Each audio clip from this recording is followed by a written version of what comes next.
Esports is the collective term used to describe competitive gaming at a professional level, with the top esports players often being the very best in the world at their respective game. In other words, esports are video games that are played in a highly organized competitive environment. They are watched by fans via internet platforms or at special organized events or venues. You can think of esports as competitive video gaming, where skill and professionalism is celebrated. The pro gamers who play at this level know the games inside out, much like a professional footballer or athlete would be in their respective fields. Young people are captivated by these competitive events in the same way that people watch football matches or any other sport for that matter. The high stakes, the display of skill, all contribute to an atmosphere of suspense that draws people in. The feeling inside an arena when the home team is winning is just the same as in traditional sports. For some people, this might sound crazy, but esports is actually a viable industry with lots of chances to get famous and actually earn a living. So, how does a game become an esport? Let me point out the 4 factors that can make a game an esport.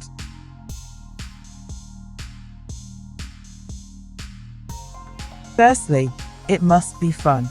If a game isn't fun to play, then it's not going to be enjoyable to watch, and players and the fans will lose interest quickly. Secondly, the game must be competitive. A game cannot become an esport if it isn't competitive. For example, we will never see Minecraft as an esport. The game is extremely popular, but however, it is not competitive.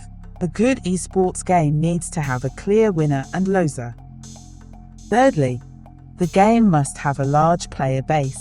You cannot have a viable esports scene unless there are enough players. It is regular players who will watch Twitch streams, read interviews, and attend tournament events, so you need players to drive the game and community forward. And fourthly, there must be proper funding. While esports can generate a lot of money, they also cost a lot to maintain. Companies need to pay for casters, video and sound technicians, venues, as well as provide tournament prizes and pay for advertisements. None of that is possible unless a game has money. Now, let's make a few comparisons between esports and traditional sports. When it comes to basketball, for instance, people will typically either watch on TV or gather at the place where the match is being held.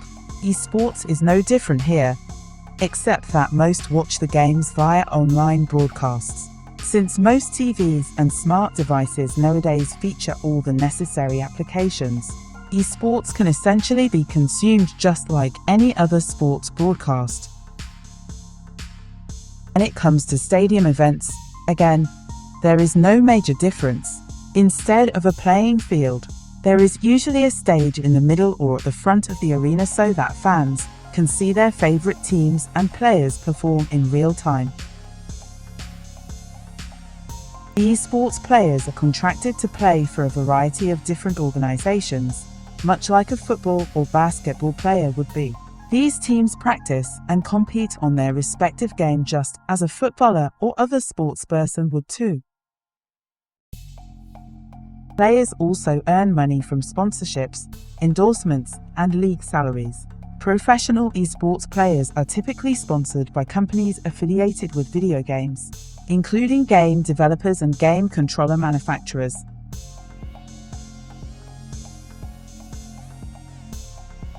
Unlike in most sports, where men's and women's teams are split, esports teams can be mixed. One major benefit of esports is that broadcasters can conduct events entirely online. This gives smaller teams and tournament organizers the chance to create high-quality competitions without having to rent stadiums.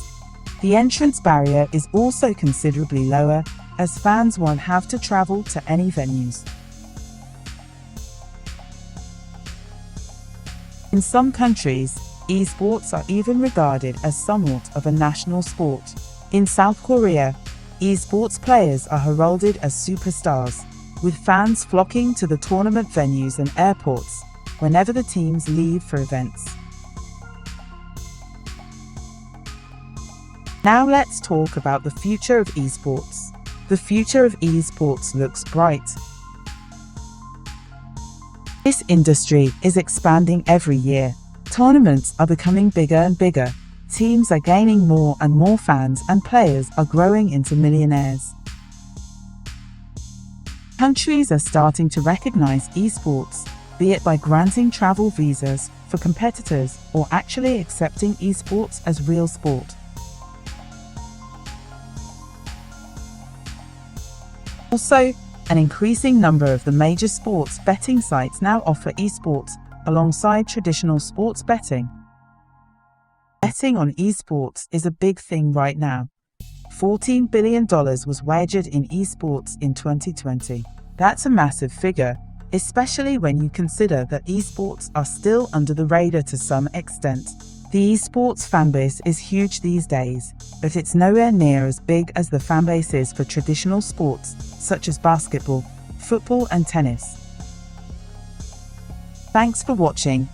You can download a free copy of the Sports Investing Bible using the link in the description.